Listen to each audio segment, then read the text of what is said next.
Hi viewers, welcome to our channel. నటనతో మెప్పించి ఎన్నో సినిమాలలో తనకంటూ ఒక ప్రత్యేకమైన గుర్తింపు తెచ్చుకొని ఇప్పుడు విక్రమ్ సినిమాతో పుంజుకున్న నటుడు కమల్ హాసన్. ఇప్పుడు డైరెక్టర్ శంకర్ తో తీసిన భారతీయుడు 2 అంటే ఇండియన్ 2 చిత్రం బాక్స్ ఆఫీస్ వద్ద దారుణమైన ఫలితాన్ని అందుకుంటుంది.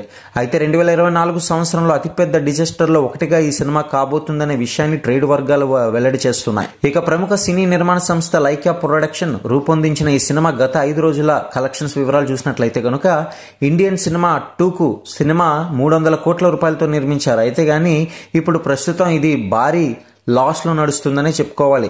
28 ఏళ్ల తర్వాత ఇండియన్ కు సీక్వెల్ గా వచ్చిన ఈ సినిమాపై అంచనాలు ఉండడంతో దేశవ్యాప్తంగా 1600 స్క్రీన్లలో ప్రపంచవ్యాప్తంగా రిలీజ్ చేశారు. అయితే ఈ సినిమా లాభాల్లో రావాలి అంటే ఇంకా కనీసం 600 కోట్ల రూపాయలు గ్రాస్ వసూలు రాబట్టాలి.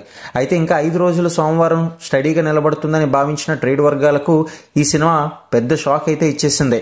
దాదాపు ఈ సినిమా దారుణంగా కలెక్షన్స్ అయితే పడిపోయింది. అయితే ఈ సినిమా 5 రోజుల్లో కేవలం 4 కోట్ల రూపాయలు ఇండియాలో రాబట్టే అవకాశం ఉందని తెలిసింది. అయితే దాంతో ఈ సినిమా ఇండియాలో 74 కోట్ల రూపాయలు నికరంగా వసూలు చేసింది.